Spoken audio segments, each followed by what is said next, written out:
Allez, bonjour tout le monde, aujourd'hui on va voir la notion de puissance. Donc on va repasser par les bases de quatrième sur la notion de puissance, et puis on va attaquer un peu le problème de seconde. De temps en temps ça va nous arriver sur le problème de transition. On va voir un peu plus en détail que ce que vous connaissez déjà sur la notion de la racine carrée et la manipulation de la racine carrée. Au niveau de la puissance, d'accord? La définition de la puissance, a à la puissance n, ça symbolise quoi? Ça symbolise la multiplication de a par lui-même n fois. Et donc on note ça, a à la puissance n. Vous avez quelques petits cas particuliers, que a à la puissance 0 ça fait 1, quel que soit le nombre. Donc si vous avez 1 million à la puissance 0 ça fait 1, si vous avez 0,0004 à la puissance 0 ça fait aussi 1. Donc n'importe quel nombre à la puissance 0 ça fait 1. A à la puissance 1 ça vaut lui-même, d'accord? A à la puissance 2 ça se lit a au carré, et a à la puissance 3 ça se lit au cube.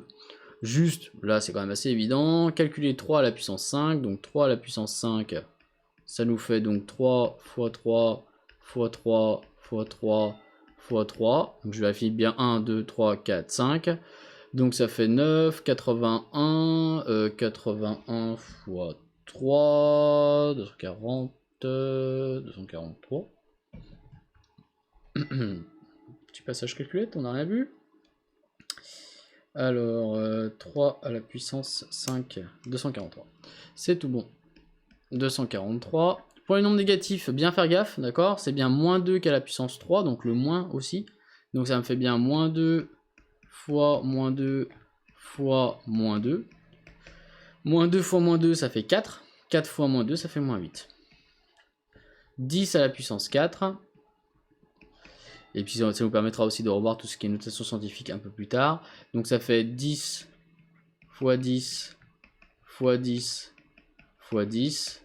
10 fois 10, 100, fois 10, 1000, fois 10, 10 000. Ok, tout bon. Donc, rien de bien compliqué. La puissance a un nombre négatif. A à la puissance moins n, c'est 1 sur a à la puissance n. Ok? Donc, remarque, a à la puissance moins 1, ça fait 1 sur a à la puissance 1, donc ça fait 1 sur a. Donc 3 à la puissance moins 2, si je suis cette définition-là, ça me fait que 3 à la puissance 2, ça fait 1 sur 3 à la puissance 2. 3 à la puissance 2, ça fait 9, donc ça me fait 1 neuvième. Après, je peux calculer la valeur approchée, mais ça ne m'intéresse pas.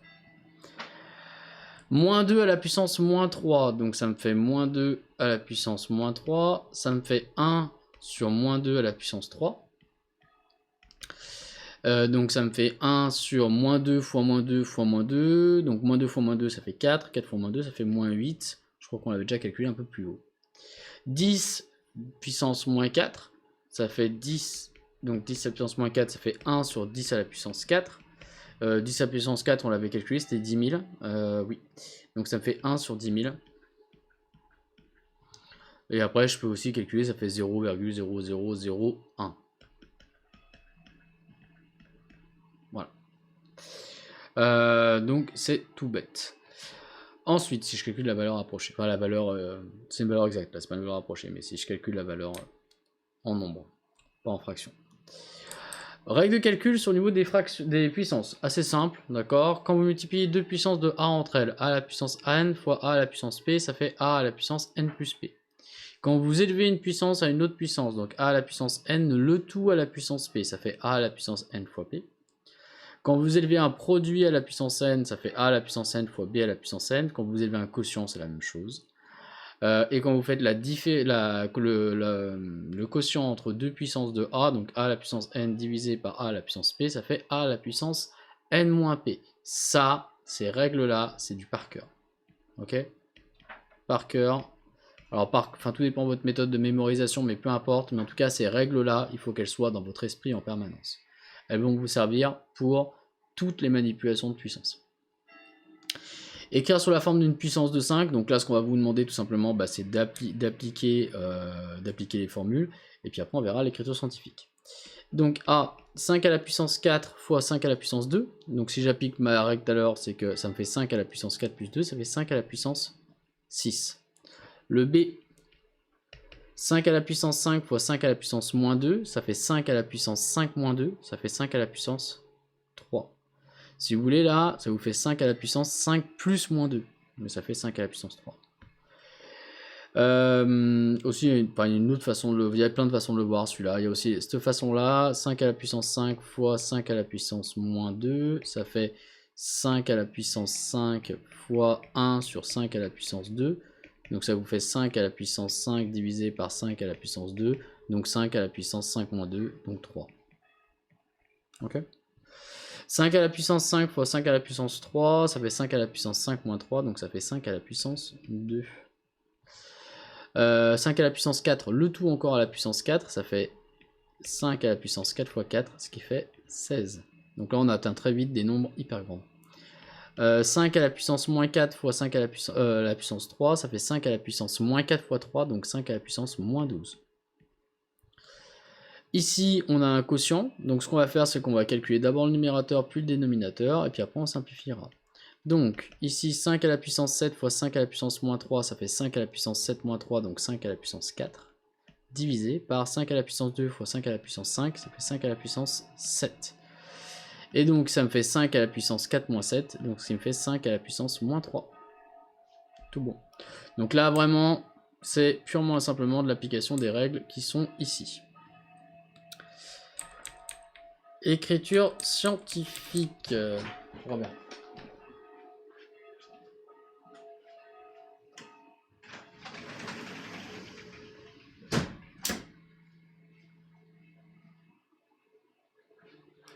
Donc, écrire un nombre décimal en écriture scientifique, c'est sous la forme A fois 10 à la puissance n, où A, c'est un nombre décimal compris entre 1 et 10, 10 exclu, d'accord? Donc, c'est forcément un nombre compris entre 1 et 10, d'accord? Mais pas le maximum, ça peut être 9,99999, etc. Mais jamais vous atteignez la barre des 10. Et n, c'est un antirelatif. Donc, antirelatif, je rappelle, positif ou négatif. Voici quelques exemples. Donc, vous avez 200, ça fait 2 fois 100, donc ça fait 2 fois 10 puissance 2.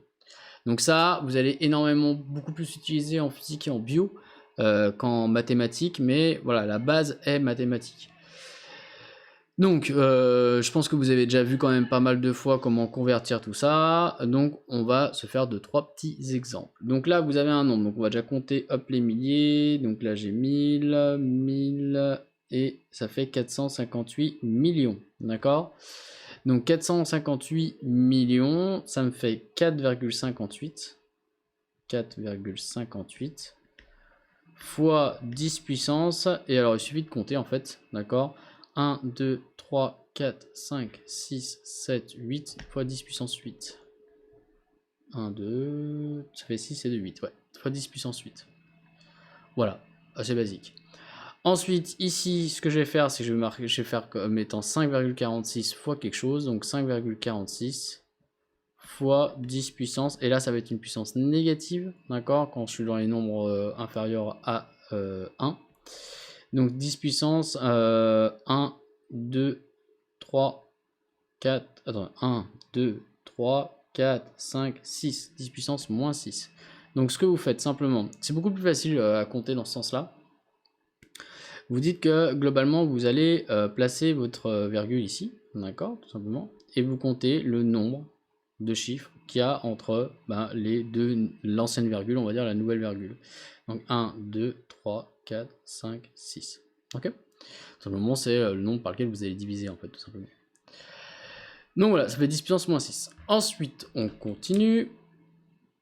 25, 25 c'est tout bête, c'est 2,5 fois 10. D'accord, donc ça me fait 2,5 fois 10 puissance 1. Faites gaffe, quand vous êtes en notation scientifique, les profs de physique et de bio sont assez à cheval là-dessus. Mettez, même si c'est 10 puissance 1, c'est 10, vous mettez quand même la puissance. Ensuite, on va effectuer 2-3 petits calculs. Donc, on est parti. Alors, quand vous avez un calcul comme ça, quand vous avez multiplié par exemple deux nombres sous forme scientifique, donc là on va dire que c'est le premier et là c'est le deuxième. Une façon de faire, d'accord, c'est d'abord multiplier les nombres qui sont ici et les puissances entre elles, de 10 entre elles, et puis après de voir si ça correspond à une écriture scientifique ou pas, et de faire les arrangements si nécessaire. Donc 2,8 fois 3, ça fait 6, 10, attendez, 24, 6, ça fait 8,4. 8,4 fois 10 puissance 6 plus 12, 10 puissance 18. D'accord, donc là j'ai fait 2,8 fois 3. En espérant ne pas tromper, non, je pense pas, c'est bon, ça fait bien 8,4. J'ai fait 10 puissance 6 fois 10 puissance 12, donc ce qui me fait 10 puissance 6 plus 12, ça me fait 10 puissance 18. Donc ça fait 8,4 fois 10 puissance 18. Là, ici, je suis bien dans une notation scientifique, j'ai bien une puissance de 10 ici, et là, ici, j'ai bien un nombre compris entre 1 et 10. Donc c'est royal, il n'y a pas d'ajustement à faire. Maintenant, le B. Le B, 4,2, donc pareil, quand c'est une division de deux nombres en notation scientifique, je vous conseille de diviser d'abord les nombres entre eux et les puissances de 10 entre elles. Donc 4,2 divisé par 12, ça me fait du 1,4. Donc j'ai déjà d'abord fait 4,2 divisé par 3, excusez-moi, ça me fait 1,4. Et après, je m'occupe des puissances entre elles. 10 puissance 4 divisé par 10 puissance moins 5. Alors ça fait 10 puissance 4 moins 5. Donc ça fait 10 puissance 4 plus 5. Et donc ce qui me fait 10 puissance 9. Et là, je suis bien en notation scientifique, donc il n'y a pas de souci. Tout bon, j'ai pas mis... Alors ça, on verra après. Bon, on va faire l'ensemble des problèmes, puis je verrai si je me souviens plus si j'ai mis un cas ou ça c'est pas une écriture scientifique. On le fera après si besoin. L'aire globale de la Terre est d'environ 5-10 puissance 8 km². D'accord, donc ça c'est la surface de la Terre. La surface, donc l'aire des océans, est environ 3,5-10 puissance 8 km². Déterminer la surface des terres émergées. Donc là, vous avez l'aire globale, l'aire de la Terre. Donc ce qu'on va faire, c'est qu'on va faire la différence entre les deux. Donc on va faire 5 fois 10 puissance 8 moins 3,5 fois 10 puissance 8. L'avantage que vous avez, c'est que si vous maîtrisez un peu de maths, vous n'avez pas besoin de votre calculette pour faire ça. Simplement, vous voyez que là, tout est exprimé en 10 puissance 8. Donc mon résultat sera aussi, lui aussi, en 10 puissance 8. Et donc ça me fera fois 10 puissance 8, c'est le résultat de 5 moins 3,5, ce qui me fait 1,5 fois 10 puissance 8. Donc les surfaces émergées, elles représentent 1,5 fois 10 puissance 8 km².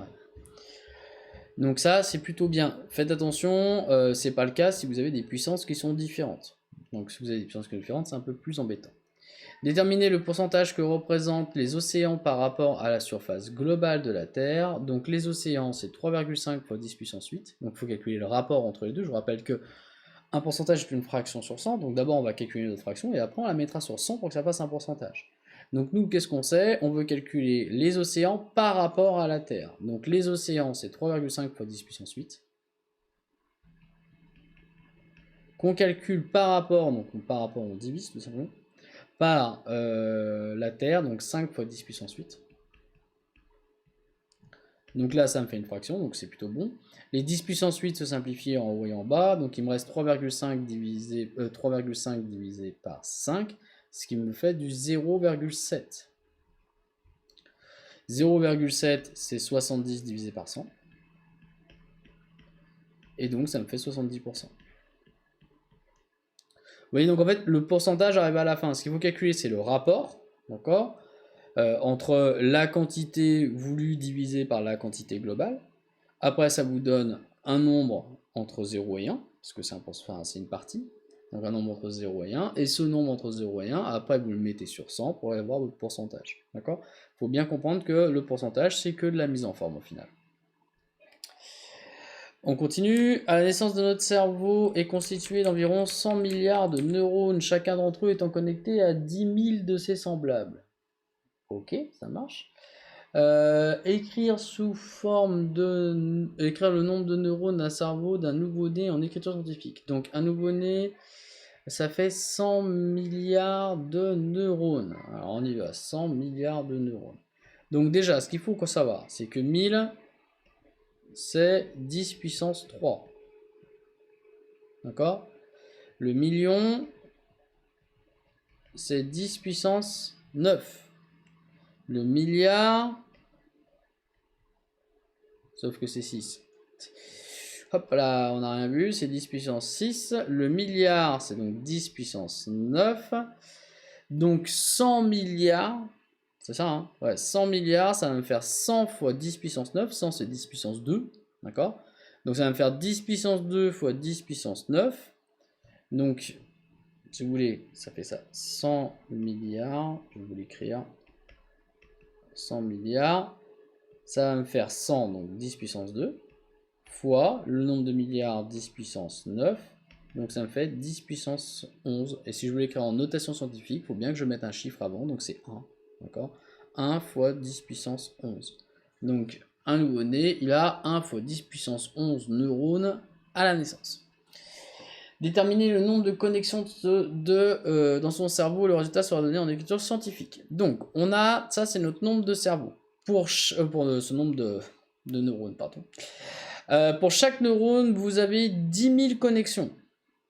Ok?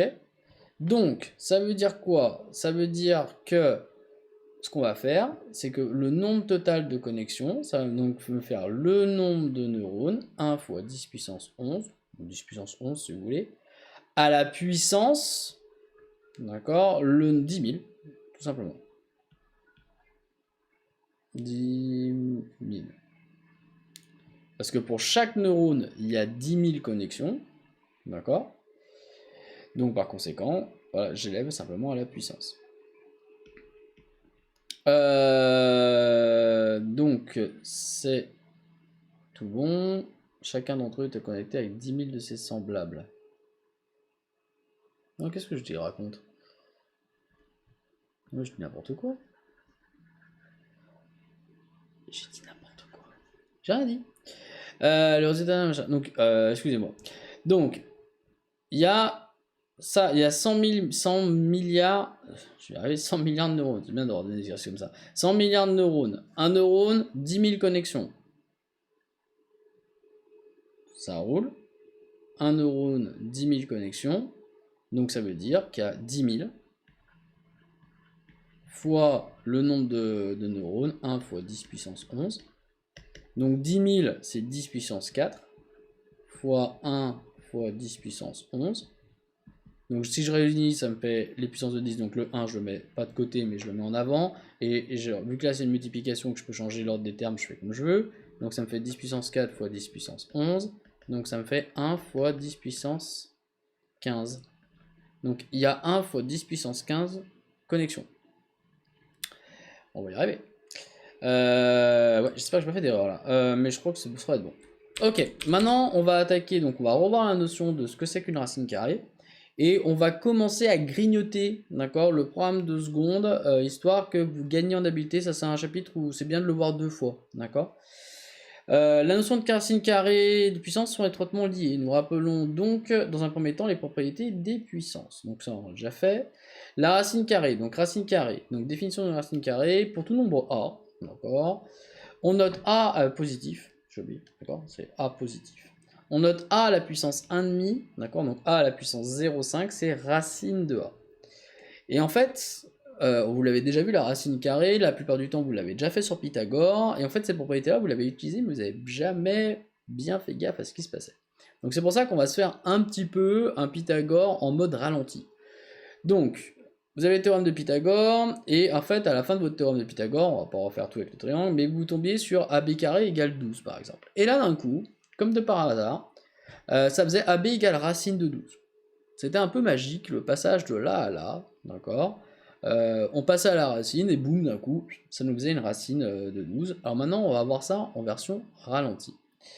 Donc quand vous avez AB carré qui fait 12, pourquoi ça marche? Pourquoi je peux passer de AB carré à AB? Parce que quand je passe par la racine, et c'est là que ça va nous intéresser, je passe par la racine. Vous savez que dans une égalité, on n'a pas encore revu les équations, mais globalement pour les équations, il n'y a qu'une seule règle, il y a 2 membres, donc celui qui est à gauche du égal, celui qui est à droite du égal. Tant que vous faites la même chose à gauche et à droite, tout se passe bien, votre égalité, elle est respectée. Ici, ce que je fais, c'est que je passe tous les deux à la racine.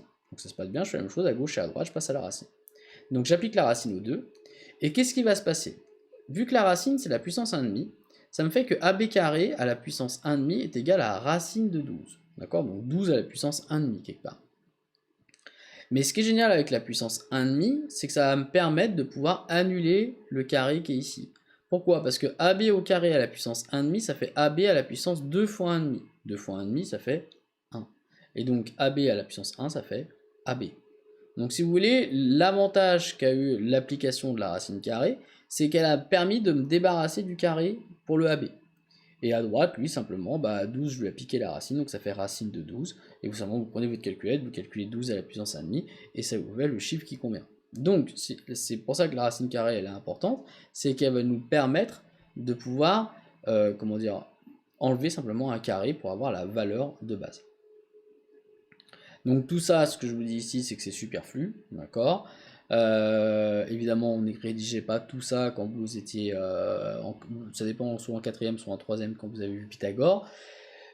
Mais bon, c'est comme ça que ça marche, d'accord. C'est comme ça que l'application, c'est comme ça que la racine carrée elle fonctionne, et c'est comme ça qu'elle enlève le carré. Il n'y a rien de mystique là-dedans. Donc c'est une puissance, d'accord. Alors c'est une puissance, la racine carrée, c'est la puissance 1,5, d'accord. Donc par conséquent, toutes les propriétés des puissances, ça marche. C'est-à-dire que vous avez une propriété des puissances, c'est que a à la puissance n fois b à la puissance n, ça fait a fois b à la puissance n. Pour les racines carrées, ça marche pareil. Racine de a fois racine de b. Racine de a, c'est a à la puissance 1,5 fois b à la puissance 1,5. Donc ça fait ab à la puissance 1,5, soit racine de a fois b. Donc l'avantage avec la multiplication, c'est que ça tourne. A à la puissance n, le tout à la puissance p, ça fait a à la puissance n fois p. Donc racine de a au carré, ça fait a à la puissance 1,5 au carré. Ça fait a à la puissance 1,5 fois 2, ça fait a à la puissance 1, ça fait a.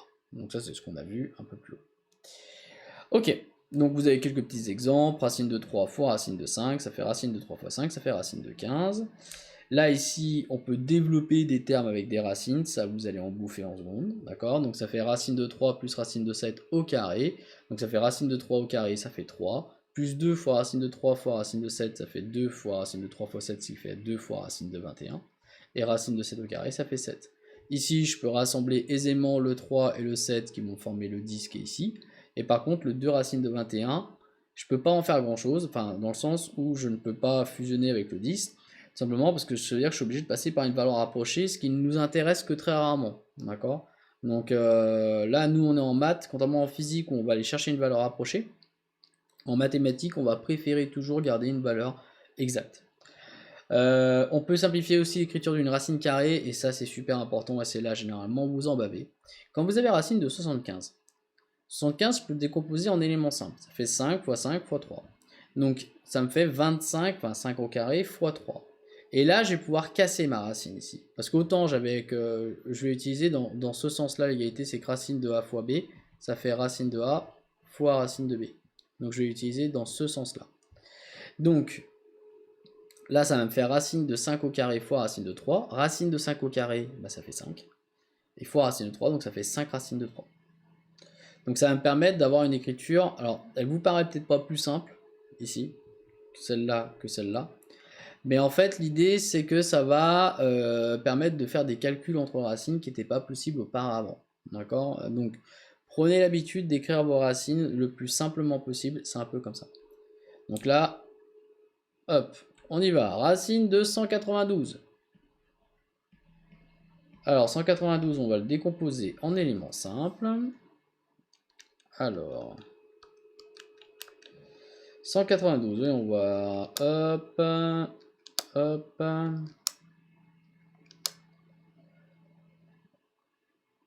Alors, ça me fait 2 fois 2, 4, 16. Oh là là, ça me fait 2 fois 2 fois 2 fois 2 fois 2 fois 2 fois 3.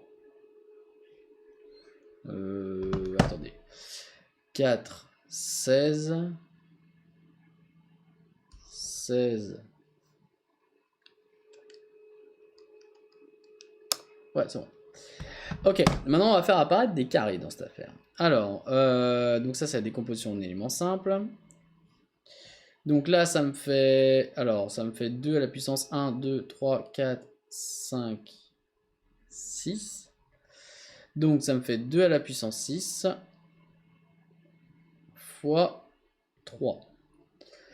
2 à la puissance 6, l'avantage c'est que je vais pouvoir passer ça en racine, d'accord. Donc ça va me faire 2 à la puissance 3 au carré. Donc ça fait 8 au carré en fait, hein, d'accord. Fois 3.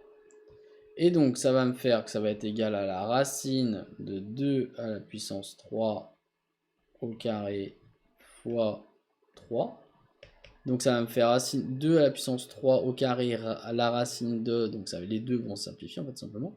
Donc ça va me faire 2 à la puissance 3 fois 3, fois racine de 3, excusez-moi.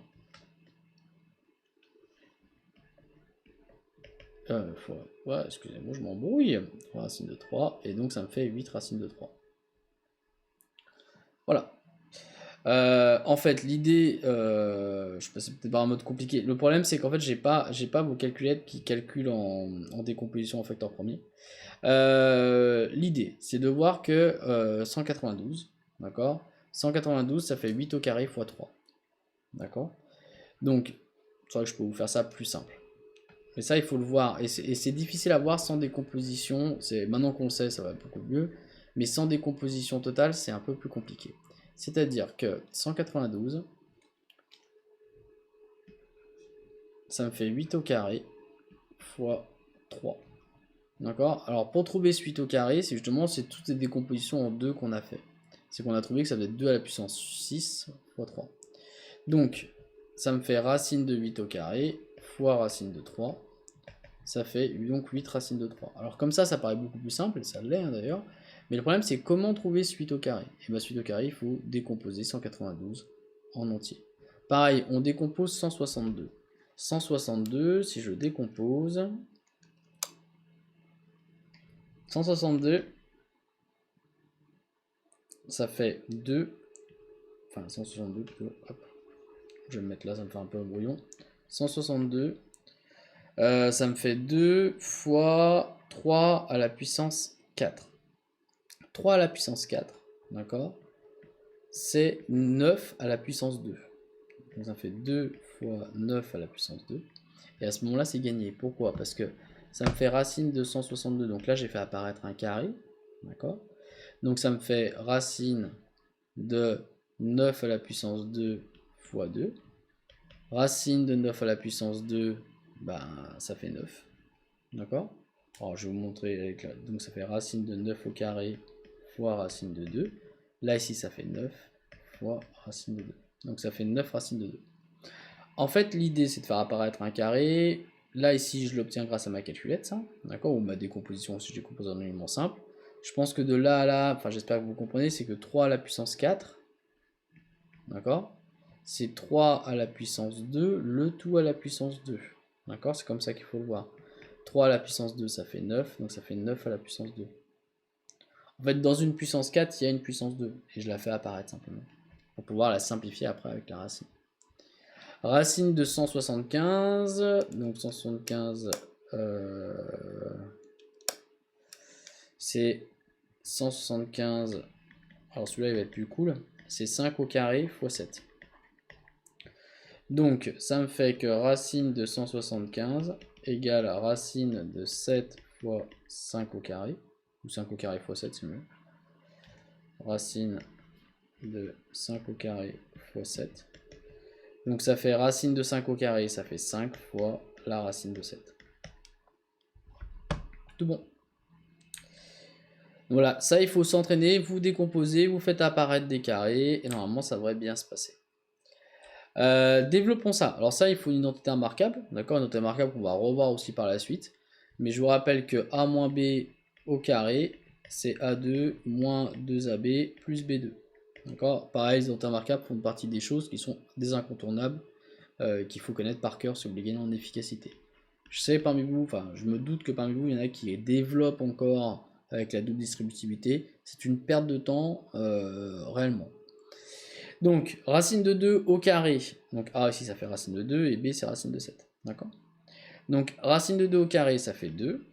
Moins le double produit, donc moins 2 fois racine de 2 fois racine de 7. D'accord. Simplement, ici, j'applique ma formule tranquillement. Plus racine de 7 au carré, ce qui fait 7. Donc, A égale. Donc, ici, 7 et 2, ça fait 9. Moins 2 fois racine de 2 fois racine de 7, ça fait racine de 14. Et là, voilà, je suis bloqué. Si je veux rester en valeur exacte, je peux pas aller plus loin. Donc je m'arrête là. Maintenant, on fait la même chose avec des x, d'accord? Et ben ça change pas grand chose. Ça aussi, c'est des expressions, j'aime bien que vous les voyez maintenant, que vous commencez à les voir après. Vous les reverrez en long, en large avec votre prof de seconde, hein, évidemment. Mais c'est bien de les avoir vus une première fois. Quand vous avez x moins racine de 7, c'est pareil, j'utilise mon a moins b au carré. C'est a2 moins 2ab plus b2. Bon, je vous conseille, quand vous avez une formule comme ça que vous allez utiliser, c'est d'écrire à côté tranquillement, comme ça vous permet de faire le parallèle, d'accord? C'est pas la peine de chercher entre ce que vous voyez et votre mémoire, écrivez-le, ça vous peut peut-être faire perdre une seconde, mais c'est pas grand chose. Donc ici, j'ai a qui vaut x, et b c'est racine de 7. Donc a au carré, ça fait x carré, moins 2 fois a, donc x, fois b, racine de 7. Plus racine de 7 au carré, ce qui fait 7. Ok, maintenant on va voir si on peut simplifier. On va pas pouvoir simplifier grand chose, hein, d'accord, parce que x carré plus 7, bah, ça fait x carré plus 7, hein, voilà. Bon, bah, je peux pas aller bien. Moins 2x, racine de 7, ou 2 racines de 7 fois x, comme vous voulez, mais voilà. Bah, c'est fini. D'accord? J'ai développé. Je peux pas faire grand chose. Là, il y a un terme en x carré, un terme en x et un scalaire, donc un nombre tout bête. Je peux pas aller plus loin. Le C, pareil, toujours la même formule. Décidément, on n'est pas, c'est pas tellement de variation. Ici, alors là, ça c'est important. Si ça, je le mets au carré, ça me fait que racine de 2x, le tout au carré. Donc ça, c'est mon a au carré. Moins 2 fois a, donc racine de 2x. Je vous rappelle que le x là n'est pas sous la racine, parce que mon trait de racine s'arrête ici.